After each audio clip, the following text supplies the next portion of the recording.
जय श्री कृष्ण। सभी श्रोतागणों को स्वामी असीम का प्रणाम। 29वें श्लोक में अर्जुन भगवान कृष्ण से शोकग्रस्त होकर, विषादग्रस्त होकर कुछ कह रहे हैं। उसके आगे अब 30वें श्लोक में कह रहे हैं। 30वां श्लोक इस प्रकार है।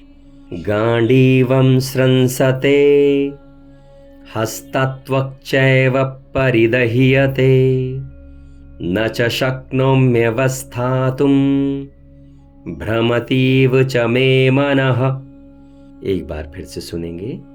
गांडीवं स्रंसते हस्तत्वक्चैव परिदह्यते न च शक्नोम्यवस्थातुं भ्रमतीव च मे मनः।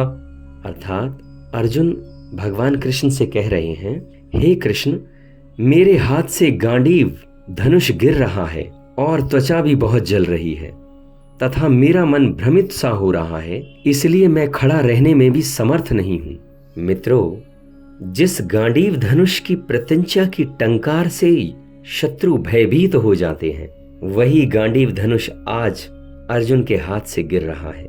सारे शरीर में जलन सी हो रही है। अर्जुन भ्रमित हो रहे हैं कि उन्हें करना क्या चाहिए, यह भी नहीं सूझ रहा है। और यहाँ युद्ध भूमि में रथ पर खड़े होने में भी असमर्थ हो रहे हैं। उन्हें ऐसा लग रहा है कि वो मूर्छित होकर गिर पड़ेंगे और ऐसे अनर्थकारी युद्ध में खड़ा रहना भी उन्हें पाप जैसा मालूम पड़ रहा है। मित्रों, 28वें, 29वें और 30वें श्लोक को सुन लेने के बाद यहाँ कुछ बातें समझने जैसी हैं। अर्जुन युद्ध से पीड़ित व्यक्ति नहीं है, युद्ध विरोधी भी नहीं है, हिंसा के संबंध में उनकी कोई अरुचि भी नहीं है।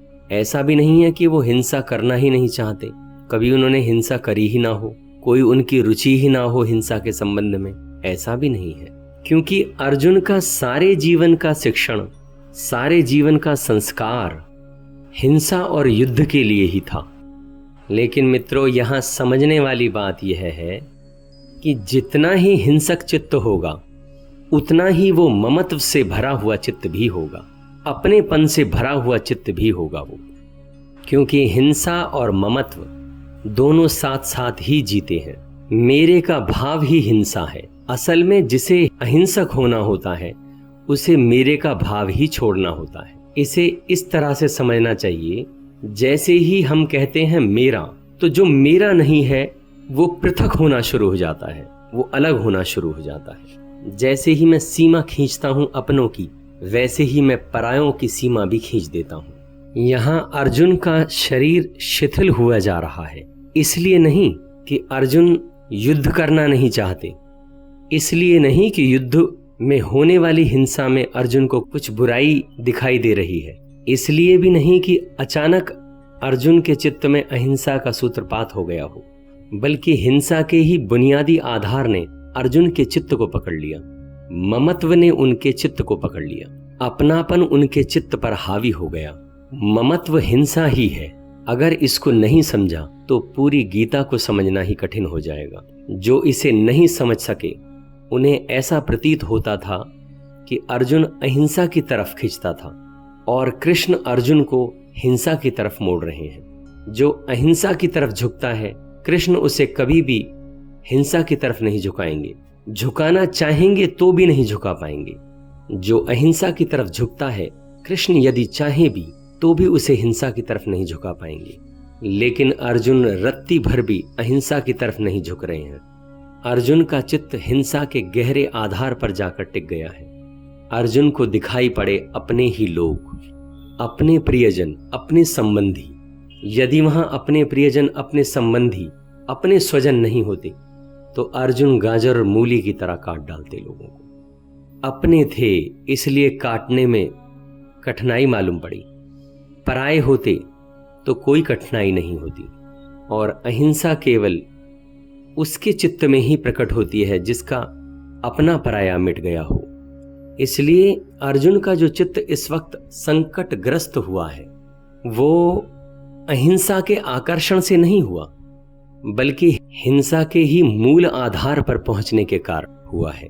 इस संकट के क्षण में अर्जुन के अंग अंग शिथिल हो गए और उदासी छा गई। इस उदासी में इस संकट की घड़ी में, इस क्राइसिस के मोमेंट में अर्जुन को अपनापन दिखाई पड़ा, ममत्व दिखाई पड़ा। मित्रों, अक्सर हम अपने चित्त की गहराइयों को संकट के क्षणों में ही देख पाते हैं। साधारण क्षणों में तो हम साधारण तरीके से ही जीते हैं। अर्जुन ने यदि कहा होता कि युद्ध व्यर्थ है, हिंसा व्यर्थ है, तो फिर गीता कभी भी निर्मित नहीं होती। लेकिन अर्जुन ने कहा, सब अपने लोग, अपने प्रियजन, अपने सगे संबंधी एकत्रित हैं युद्ध के लिए। इनको काटने का सोचकर ही मेरे शरीर के अंग अंग शिथिल हुए जा रहे हैं। असल में इसे ऐसा समझें, मृत्यु होती है पड़ोस में, छूती नहीं है मन को। कहते हैं बेचारा मर गया, भला आदमी था, सज्जन व्यक्ति था। जब घर में होती है तब इतना कहकर चुप नहीं रह सकते। असल में जब घर में मृत्यु होती है तो हम भी मरते हैं, हमारा भी कुछ हिस्सा मरता है। हमारा भी इन्वेस्टमेंट था उस आदमी में, हमने भी कुछ लगाया था उसमें। हमारे मन के किसी कोने को उस आदमी ने भरा था। पत्नी मरती है तो सिर्फ पत्नी ही नहीं मरती, पति भी मरता है। सच तो यह है, पत्नी के साथ ही पति पैदा हुआ था, इसलिए पत्नी मरती है तो पति भी मरता है। बेटा मरता है तो सिर्फ बेटा ही नहीं मरता, माँ भी मरती है, क्योंकि बेटे के साथ ही माँ का जन्म हुआ था। बेटे से पहले वह स्त्री माँ नहीं थी, माँ बेटे के जन्म के साथ ही पैदा हुई थी। जब बेटा जन्मता है तो एक तरफ बेटा जन्मता है और दूसरी तरफ माँ भी जन्मती है, और जब बेटा मरता है तो एक तरफ बेटा मरता है तो दूसरी तरफ माँ भी मरती है। असल में जिसे हमने अपना कहा है उससे हम जुड़े हैं। तो इसलिए जब अर्जुन ने देखा कि सब अपने ही इकट्ठे हैं तो अर्जुन को आत्मघात दिखाई पड़ा, सुसाइड दिखाई पड़ा। अर्जुन घबराए आत्मघात की संभावना से, सुसाइड की संभावना से। अर्जुन को लगा कि जब सब मेरे मर जाएंगे तो मैं बचूंगा कहाँ। मित्रों, ये थोड़ा समझने जैसा है। वास्तव में मेरा मैं मेरे अपनों का जोड़ होता है। जिसे हम मैं कहते हैं वो मेरों के जोड़ का नाम है। यदि मेरे सब विदा हो जाएं तो मैं कहाँ बचूंगा।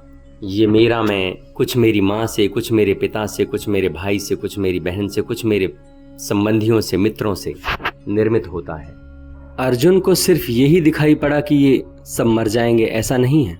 अर्जुन को ये दिखाई पड़ा कि ये तो मैं अपनी ही हत्या करने को इच्छुक हो रहा हूँ, आत्महत्या करने के लिए तैयार हो रहा हूँ। अर्जुन को दिखाई पड़ा कि यदि मेरे सब मर जाएंगे तो मुझे सब कुछ मिल भी जाएगा तो वो व्यर्थ है, वो मेरे किस काम का है। क्योंकि हम जो कुछ इकट्ठा करते हैं वो अपने लिए कम, अपनों के लिए ज्यादा इकट्ठा करते हैं। एक मकान बनाते हैं, अपने लिए कम, अपनों के लिए ज्यादा बनाते हैं। उन अपनों के लिए जो हमारे साथ रहेंगे और उन अपनों के लिए जो देखेंगे और प्रशंसा करेंगे, और सच पूछें तो उन पराये अपनों के लिए भी जो देखेंगे और जलेंगे और ईर्ष्या से भर जाएंगे। अर्जुन ने देखा कि मेरे पास बड़े से बड़े भवन भी हो जाएं, सारा संसार में जीत लूं, तो भी क्या होगा यदि मेरे अपने नहीं रहे। इसलिए ये जो अर्जुन के मन में विषाद भर गया है, ये विषाद को हमें ठीक से समझ लेना चाहिए। ये विषाद ममत्व का है, ये विषाद हिंसक चित्त का है, और इस विषाद के कारण ही कृष्ण को इतने धक्के देने पड़े अर्जुन को। और मित्रों, अर्जुन की ये जो विषादग्रस्त चित्त दशा है, यही तो आधार बनी गीता के जन्म ने। कृष्ण को साफ दिखाई पड़ रहा है कि अर्जुन अपने पूरे आधार के साथ हिंसाग्रस्त चित्त का व्यक्ति है, लेकिन बातें अहिंसा की कर रहा है। इसे ठीक से समझ लेना जरूरी है। जब मैं कहता हूं मेरा, मालकियत शुरू हो गई। जब पति कहता है पत्नी मेरी, तो मालकियत शुरू हो गई। जब पत्नी कहती है पति मेरे, तो मालकियत शुरू हो गई। और जब भी हम किसी व्यक्ति के मालिक हो जाते हैं, हम उस व्यक्ति की आत्मा का हनन कर देते हैं। हमने मार डाला उसे, हमने तोड़ डाला उसे। असल में उस व्यक्ति के साथ हम व्यक्ति की तरह नहीं, वस्तु की तरह बिहेव करने लगते हैं। असल में जहां जहां मेरे का भाव उत्पन्न होगा, वहां वहां पर प्रेम फलित नहीं होता, सिर्फ कलह ही फलित होती है। इसलिए जब तक पति पत्नी, बाप बेटे मेरे का दावा करेंगे, तब तक प्रेम फलित नहीं होगा, कलह ही फलित होती है। मेरे का दावा तो मैत्री का विनाश है। तो ये जो अर्जुन को दिखाई पड़ा, मेरे सब मिट जाएंगे तो मैं कहां बचूंगा, मेरे सब मिट जाएंगे तो जीत का साम्राज्य का क्या अर्थ रह जाएगा। इसमें अर्जुन अहिंसक नहीं हो गया है, क्योंकि कृष्ण देख रहे हैं। अर्जुन बातें तो अहिंसा की कर रहा है, लेकिन गहरे में वो हिंसक चित्त का ही व्यक्ति है, क्योंकि मैं के आधार पर अहिंसा का फूल खिलता ही नहीं है। क्योंकि जो मैं की बात कर रहा हो और अहिंसा की बात कर रहा हो, तो ये हमें जान लेना चाहिए कि ये अहिंसा झूठी है। मेरे के आधार पर जीवन में अहिंसा का विकास होता ही नहीं है। इस श्लोक में इतना ही, फिर मिलते हैं अगले श्लोक में। मैं स्वामी असीम आप सभी को प्रणाम करता हूं। मेरा प्रणाम स्वीकार करें। धन्यवाद।